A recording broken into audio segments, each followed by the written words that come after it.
भक्ति की वाणी है, वाणी नंबर 49। जब चखी अब सजी, तब रखी अब सजी। जब चखी, एक है कि हम सिर्फ कोई चीज के दर्शन करते हैं, इष्ट के भी हम सिर्फ दर्शन करते हैं, और एक है कि हम दर्शन ही नहीं, हमको उनका एहसास भी होता है। तो दर्शन करना तो सिर्फ लखना हुआ, लेकिन चखना जब हमको उनका अनुभव होता है, उनका एहसास होता है, उनको हम महसूस करते हैं अपने इष्ट को, तो हम कहते हैं जब चखी। हमारा हृदय जब महसूस करता है तब हम कहते हैं जब चखी अब सजी। ये सजना क्या है? सजना एक ऐसी क्रिया है जिसको करने के बाद जब हम सज जाते हैं तो बहुत अच्छा लगता है, बहुत सुंदर लगता है। तब इसलिए कहते हैं गुरुदेव कि जब हम महसूस करते हैं अपने इष्ट को तो हम सज जाते हैं। कैसे सज जाते हैं और कहां सज जाते हैं? अपने हृदय में सज जाते हैं। और कैसे सज जाते हैं? वो हृदय खिलने लग जाता है, वो अपने स्वरूप में आ जाता है, वो अपने ही भाव में आ जाता है।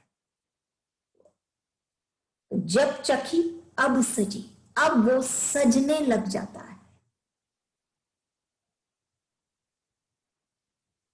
एक चीज इस वाणी से स्पष्ट हो रही है कि हम कोई चीज बाहर से थोपते हैं ना,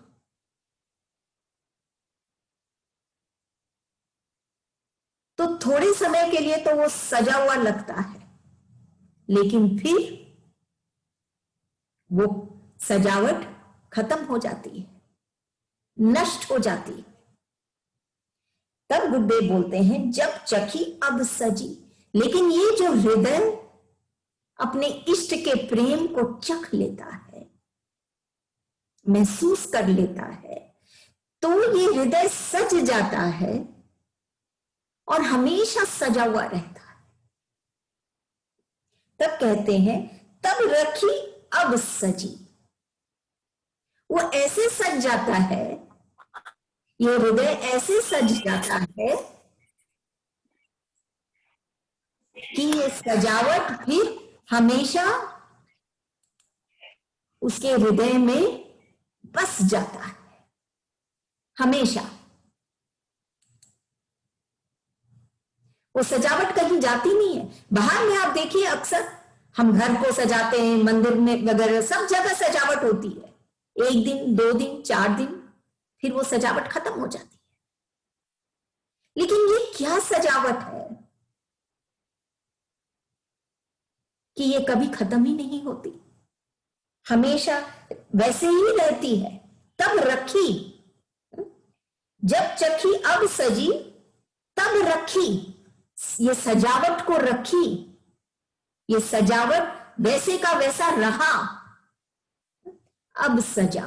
तब जाके सच में, वास्तव में ये मनुष्य या ये इंसान या ये भक्त सजता है।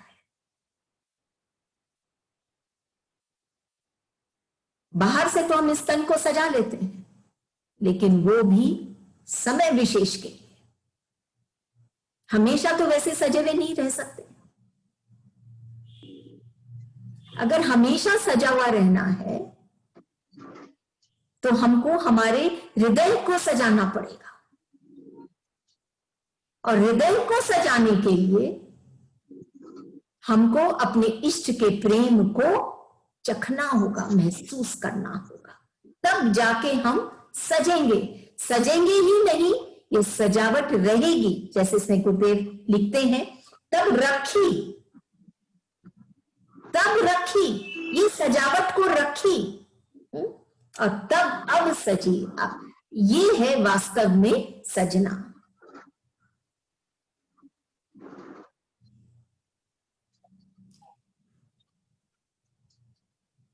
इंसान के पास जो भी कुछ है वो अगर अंदर समा लेना अपने, उसके अगर वो अपने अंदर उसको संभाले तो हम कहते हैं स्वाभिमान। तो हम कहते हैं स्वाभिमान। लेकिन अगर वो इंसान, उसके पास जो कुछ भी है, अगर उसको बाहर में छलकाए तो हम कहते हैं अभिमान। यही अंतर है स्वाभिमान में और अभिमान में। ये अभिमान जो है, इसमें सजावट है, तभी तो उसमें अभिमान है, लेकिन ये छलक रहा है, ये बाहर में है और भीतर का उसका शुष्क है। लेकिन स्वाभिमान जो है वो भीतर की सजावट है, जो उसने अपने इष्ट से पाया, जो भी कुछ उसने अपने इष्ट से पाया उसको भीतर में समाया, तो वो स्वाभिमान है। इसीलिए कभी भी जो भक्त होता है वो नम्र होता है लेकिन कमजोर नहीं होता है, उसके अंदर स्वाभिमान है, उसके अंदर उसके इष्ट की सजावट है।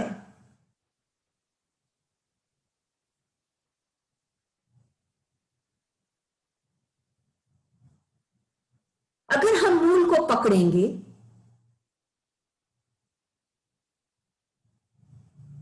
तो हर रोज प्रभु के प्रेम में, प्रभु के भाव में, और या भाव के नए फूल खिलेंगे अगर हम मूल को पकड़ेंगे, फाउंडेशन। जब तक हमारा हृदय स्ट्रांग नहीं होगा, कैसे? इष्ट के प्रेम से। जब तक इष्ट वहां बसेंगे नहीं तब तक हम खिलेंगे नहीं, हम सजेंगे नहीं और नए फूल,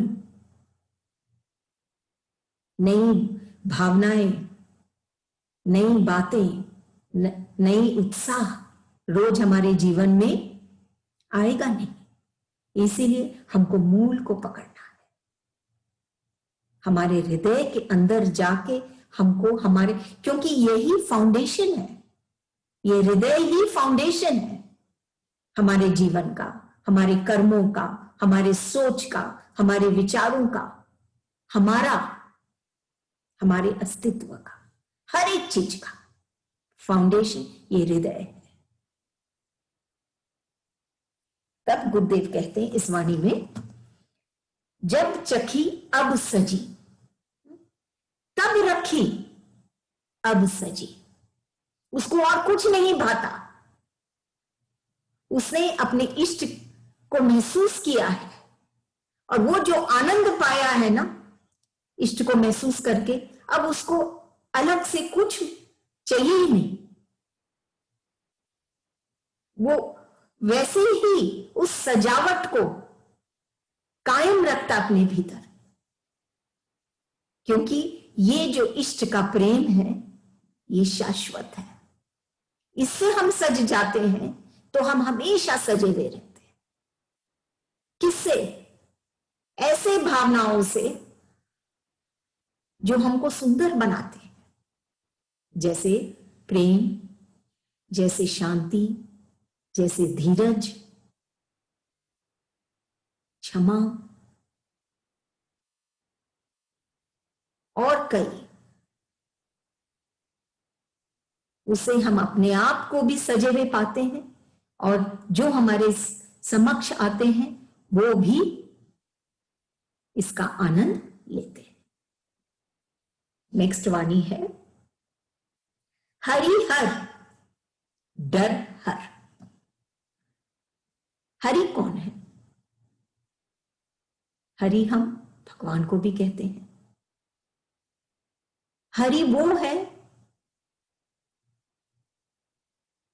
जो हर एक कण में, कण कण में, चाहे प्रकृति के पत्ते हो, हर एक चीज में जो हरियाली या रंग भरते हैं वो है हरि। हर एक कण में, सिर्फ मनुष्य में नहीं, प्रकृति के हर एक कण में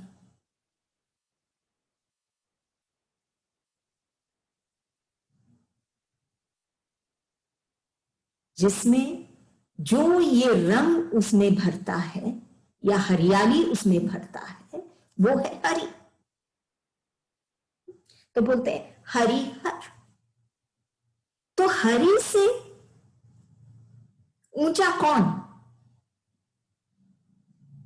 जो हर एक में है, हर एक में बसते हैं, उसके बिना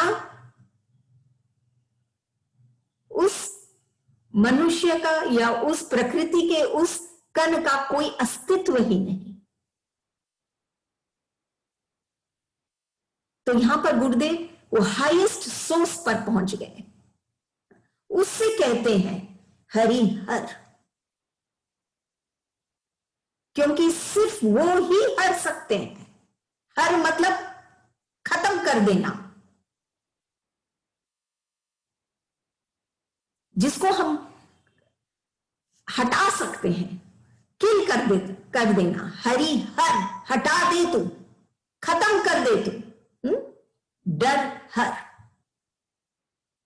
सबसे बड़ी जो एक इंसान को खास करके,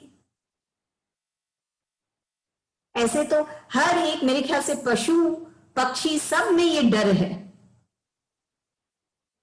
लेकिन अगर हम यहां पर मनुष्य की बात करें तो एक डर एक ऐसी चीज है जो कभी उसको बढ़ने नहीं देता। और भक्ति का बेस यही है भक्त का कि वो डरता नहीं है। तभी वो भक्त कह रहा है उस सुप्रीम ईश्वर से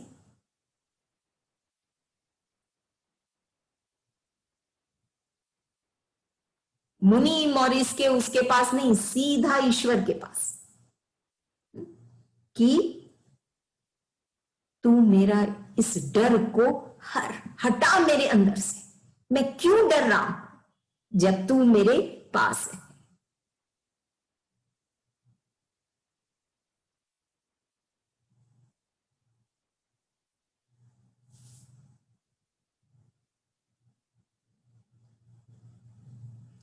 जैसे दर्पण में हम अपना मुख देखते हैं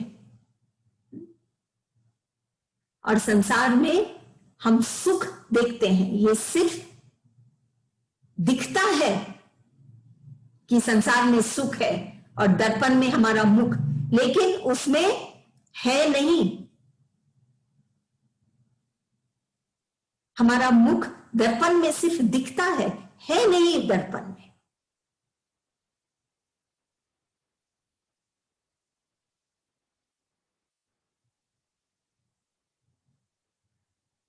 इसीलिए कि अगर हमको ये जो डर है ना, ये सिर्फ अगर हम अपने इष्ट के साथ जुड़ जाते हैं तो हम इस डर से स्वतः ही उठ जाते हैं। दिख रहा है ये डर है, जैसे संसार में सुख दिख रहा है, अगर हम संसार में इष्ट को देखेंगे तो ये दुख सुख से हम उठ जाएंगे, और इष्ट को हम देखेंगे तो हमारे भीतर ये डर और ये भय भी नहीं रहेगा जो हमको रोक रहा है। गुरुदेव कहते हैं कि बाधाएं कब रोक पाई है आगे बढ़ने वालों को, कि बाधाएं कब रोक पाई है आगे बढ़ने वालों को।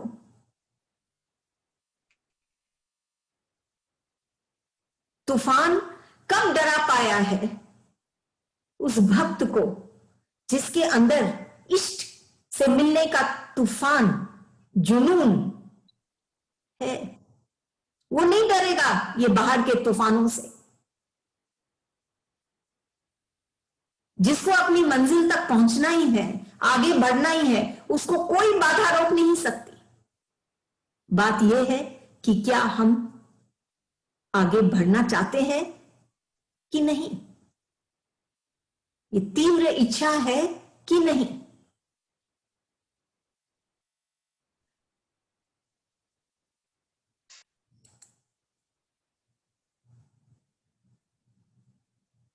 हरि हर डर हर।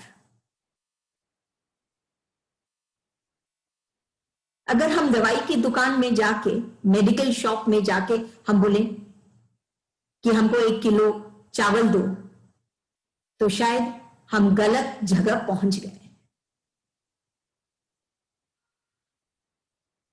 ऐसे ही अगर हमको अपने डर से, अपने भय से, जो हमारे भीतर में हमको खोखला कर रहा है, अगर हमको इससे उठना है तो हमको सही जगह जाना पड़ेगा,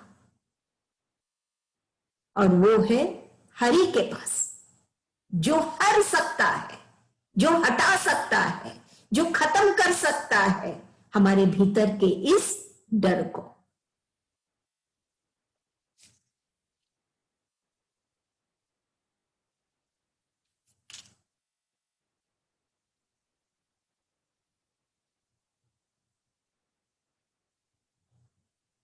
क्योंकि इंसान हमेशा सफल होना चाहता है, एक उसका बहुत बड़ा डर है उसके अंदर। अगर मैं विफल हो गया,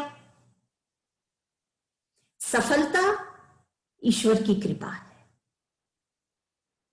लेकिन विफलता भी ईश्वर की कृपा है। कैसे? कि वो हमारी मूर्खता हमारे आगे लाते हैं, हमको दिखाते हैं। जब हम विफल होते हैं तो हमको पता चलता है कि हमने ये गलती की, ये उसी की तो कृपा है।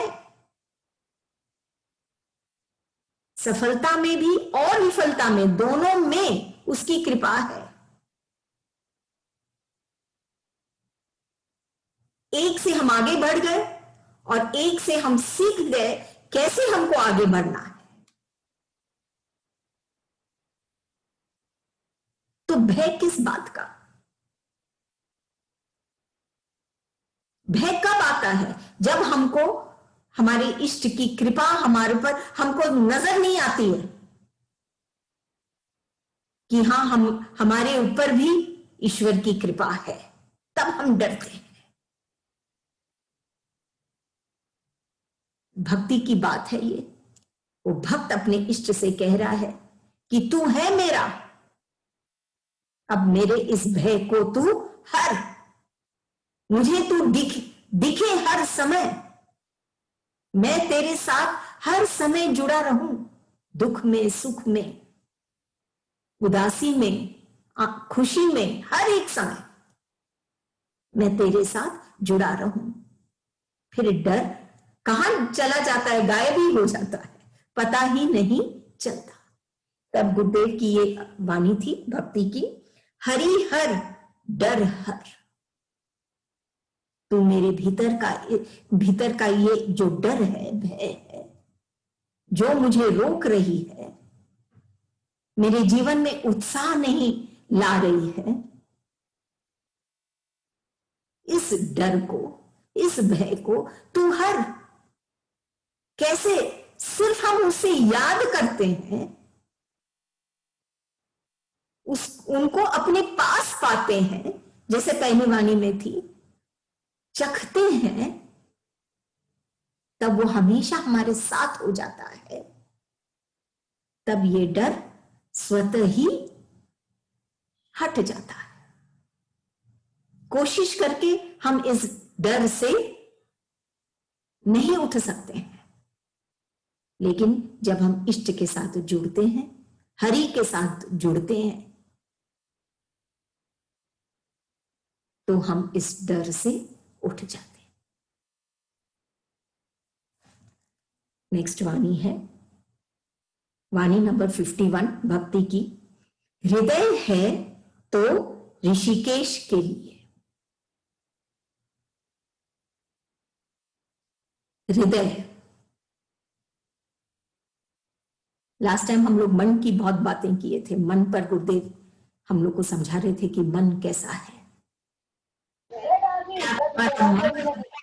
क्या तुम्हारा मन परेशान है,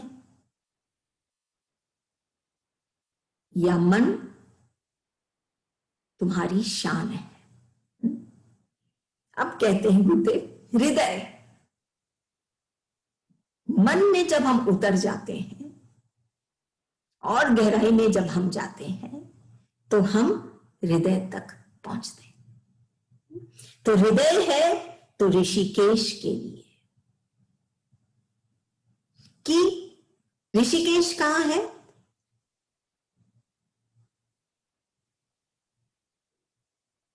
एक स्थान है जहां भगवान का वास है। ये हरि का वास है, इष्ट का वास है, ईश्वर का वास है। देखिए, हम कहां रहते हैं वो कोई मायने नहीं रखता है। अलग बात है, हमारे लिए बहुत मायने रखता है, लेकिन ईश्वर कहां रहते हैं ये बहुत मायने रखता है, खास करके भक्त के लिए। और ये कहां है, ये कहां रहते हैं ये ईश्वर? उसके हृदय में। हृदय मिला है इसी के लिए कि हम इस तन, इस मन, इस बुद्धि, आत्मा, हर एक चीज का जो मालिक है, उसको हम हृदय के आसन पे बैठाएं। जब तक राजा अपने राज्य के आसन पे नहीं बैठता, तब तक उसकी शोभा नहीं है।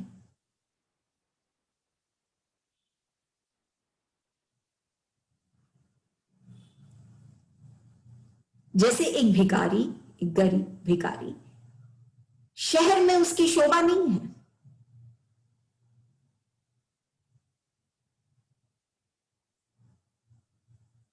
जैसे एक राजा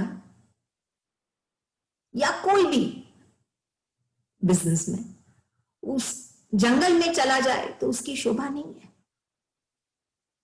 ऐसे ही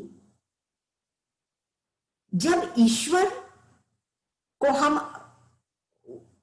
उसके खुद के स्थान पर, जब तक वो ईश्वर नहीं बैठेगा, तब तक हमारी शान नहीं। जब ईश्वर हमारे हृदय में विराजते हैं, तो हमारी शान है।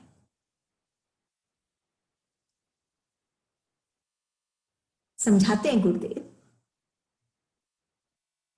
कि ऊंचे इंसान या मनुष्य,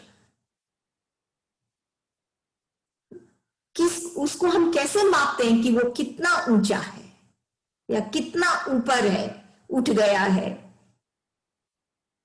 हम कैसे मापे?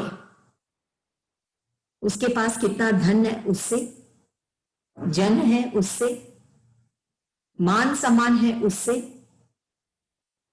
किससे हम मापेंगे कि ये मनुष्य की ऊंचाई, क्या है, तो इस वाणी से समझ में आ रहा है कि हम उसको कैसे माप सकते हैं, उसके हृदय की अवस्था से, और उसके लिए क्या उसके हृदय में मधुरता है,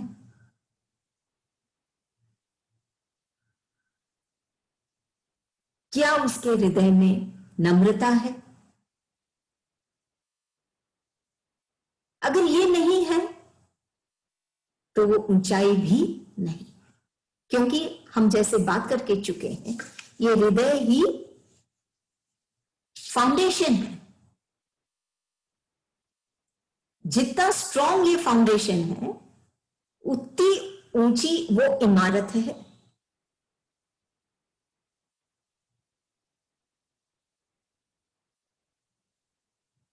तो जब तक ये हृदय स्ट्रांग नहीं, उसमें मधुरता नहीं, नम्रता नहीं, उदारता नहीं,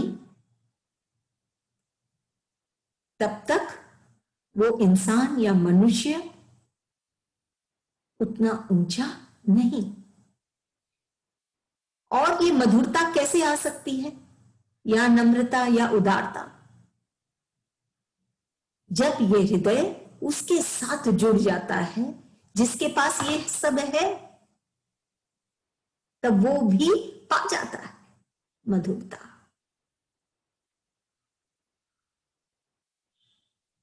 तभी कहते हैं कि ये हृदय तो ऋषिकेश के लिए है, नहीं तो ये हृदय का कोई मायने ही नहीं है हमारे इस तन में। जैसे तन के और जो अंग है, हार्ट है और भी जो चीज है, वो सब अपना अपना काम करते हैं। अगर वो नहीं करे तो क्या तो उनको निकालना पड़ता है, और ये जो तन है ये सुचारू रूप से चल नहीं पाती है। ऐसे ही हृदय को भी तो अपना काम करना चाहिए। हृदय क्यों मिला है? कि इसमें इष्ट को हम बसाएं। सिंहासन है ये प्रेमी के लिए, ताकि इसमें मधुरता मिले, घुले, इसमें नम्रता आए, उदारता आए, कि हमारा जीवन विशाल हो, हमारी सोच, हमारे कर्म सब विशाल हो, हमारी दुनिया भी विशाल हो। तभी कहते हैं हृदय है तो ऋषिकेश के लिए। अगली वाणी, यह मेरी कमजोरी या तुम्हारी बरजोरी, तुम दिखते नहीं।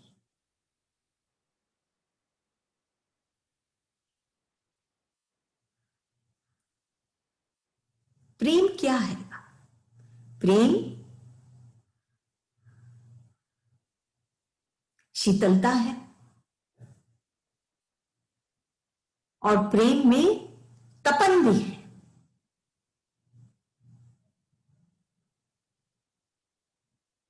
प्रेम में प्यास है,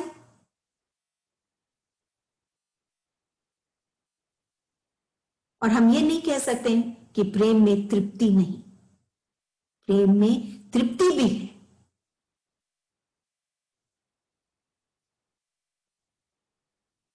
जब प्रेम में हम आ जाते हैं किसी प्रेमी के साथ, तो प्रेम में हम ये कह सकते हैं कि स्वास्थ्य भी है, लेकिन प्रेम में रोग भी है। हम उसके लिए हम सोचते रहते हैं। प्रेम में वियोग भी है और प्रेम में योग भी है। देखिए, ऑपोजिट ऑपोजिट है, लेकिन यही प्रेम है। प्रेम को कोई समझ नहीं पाया,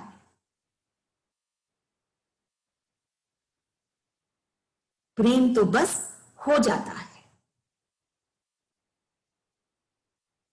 तब गुरुदेव बोलते हैं ये मेरी कमजोरी है क्या, मैं तुझे प्रेम नहीं कर रहा हूं, ये मेरी कमजोरी है। भक्त की अवस्था है ये, भक्त का सवाल है ये, क्या ये मेरी कमजोरी है, मैं तुझे याद नहीं कर रहा हूं। क्योंकि देखिए प्रेम में, जैसे हम अभी बात करके चुके हैं, प्रेम में तृप्ति है तो प्रेम में प्यास भी है। तभी वो भक्त कहता है क्या ये मेरी कमजोरी है, वो प्यासा है, वो वियोग महसूस कर रहा है, उसके अंदर तपन है। तभी वो ये सवाल कर रहा है यह मेरी कमजोरी है या तुम्हारी बरजोरी।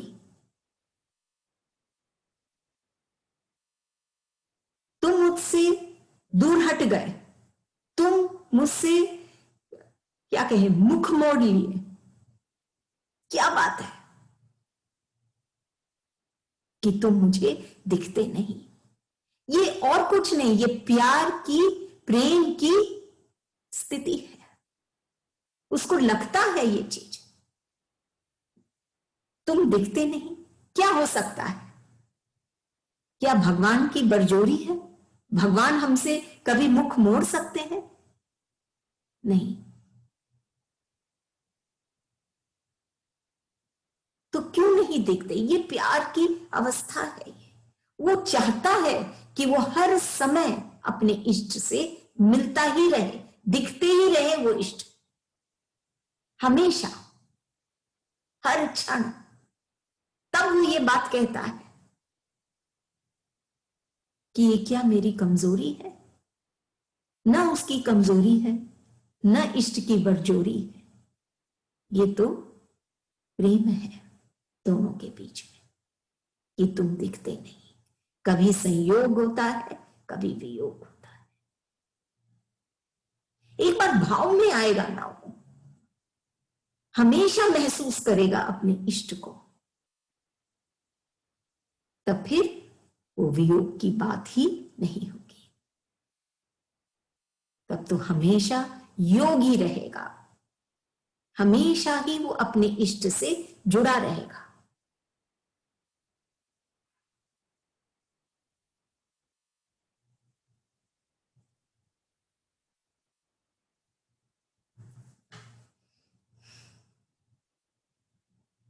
भोग हम जितना भी भोग लें, हमारी भूख नहीं मिटती है। तो फिर आप सोचिए, योग और भक्ति और प्रेम, उसमें जब हम रम जाते हैं तो वो तो असीम है।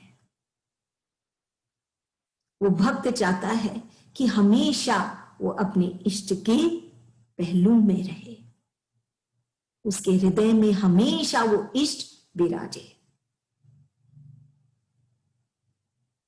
उसको और कुछ नहीं दिखता, सिर्फ अपना, सिर्फ उसको अपने इष्ट के साथ ही उसका जीवन खिलता है। तब वो कहता है ये मेरी कमजोरी या तुम्हारी बरजोरी, तुम दिखते नहीं। धीरे धीरे, धीरे धीरे वो इष्ट प्रकट होता है, धीरे धीरे वो आता है इस हृदय में।